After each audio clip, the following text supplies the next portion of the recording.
Bonjour et bienvenue dans la chaîne de Mathématiques Sciences. Aujourd'hui je vais présenter et expliquer une nouvelle vidéo, une vidéo donc en physique chimie sur le thème numéro 3, l'énergie et ses conversions, et plus précisément une vidéo donc d'application, tout simplement ici où nous allons voir dans cette application comment on peut utiliser la loi d'Ohm, mais cette fois-ci pour calculer par exemple une résistance. Ok.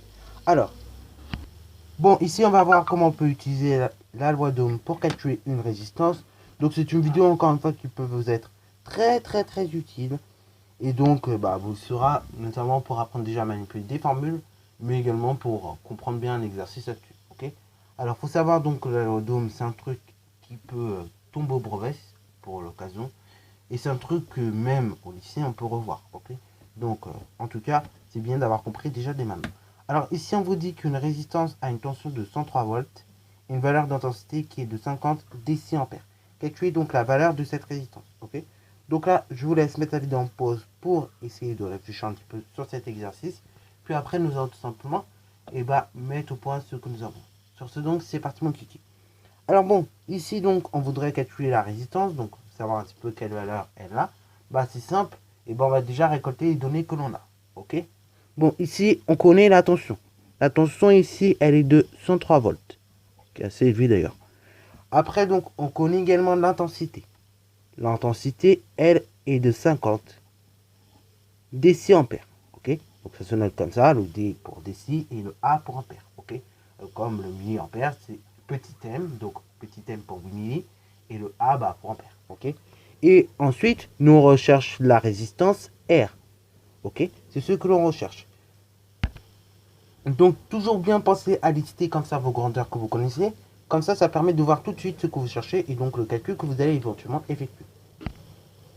Alors ici, donc on va, comme je l'ai dit au début de la vidéo, utiliser la loi d'Ohm. Et donc, on va déjà rappeler un petit peu par quoi est définie cette loi d'Ohm. Voilà, donc la loi d'Ohm est définie par la relation suivante, U est égal à RI. Voilà, là ici on voudrait calculer R. Donc c'est simple, on va faire une petite manipulation de formule. Dans ce cas-là, R, c'est tout simplement U divisé par I. Ok. Donc on peut mettre donc R, c'est U divisé par I, comme vous pouvez le voir. Et donc maintenant, il ne reste plus qu'à effectuer vos calculs comme ci-dessous. Donc on remplace les valeurs des lettres par ceux que l'on connaît. Donc R est égal tout simplement la tension, donc ici 103 volts. Et l'intensité, donc 50 décampères. Alors attention, là s'il vous plaît, il y a deux solutions, il y a deux types de personnes. Soit vous voyez dès le départ qu'effectivement, c'est pas bon, il faut convertir. Ok. Alors j'ai fait exprès de ne pas convertir dès le départ. Hein. C'était pour voir si vous allez bien évidemment faire toute la bêtise. Ok. Là, bien évidemment, on voit bien que des déciampères, ça va pas. C'est pas la bonne unité. Nous, il nous faut l'intensité toujours en ampères. De ce que là, on pense toujours à convertir tes déciampères en ampères. Donc ici, 50 déciampères, c'est 5 ampères. Ok. Une fois que tu as bien pensé à faire ta petite conversion, tu prends bien le calcul. Ok. Donc il y a vraiment deux types de personnes dans ce cas-là. Soit vous pensez à faire la conversion dès le départ, ou soit, bon, c'est pas arrivé, hein, soit on a, comment dire, soit on est allé trop vite dans l'exercice et on fait les calculs, mais évidemment, il faut bien qu'il y ait un moment où vous vous rendez compte que bien évidemment, on n'a pas les choses à la bonne unité.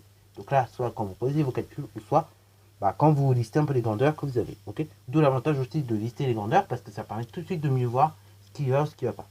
Donc là, du coup, l'intensité, c'est 5 ampères. Donc, pour connaître la résistance, on va faire 103 divisé par 5. Ok. Et donc, ça va nous donner une résistance qui est de 20,6 ohms.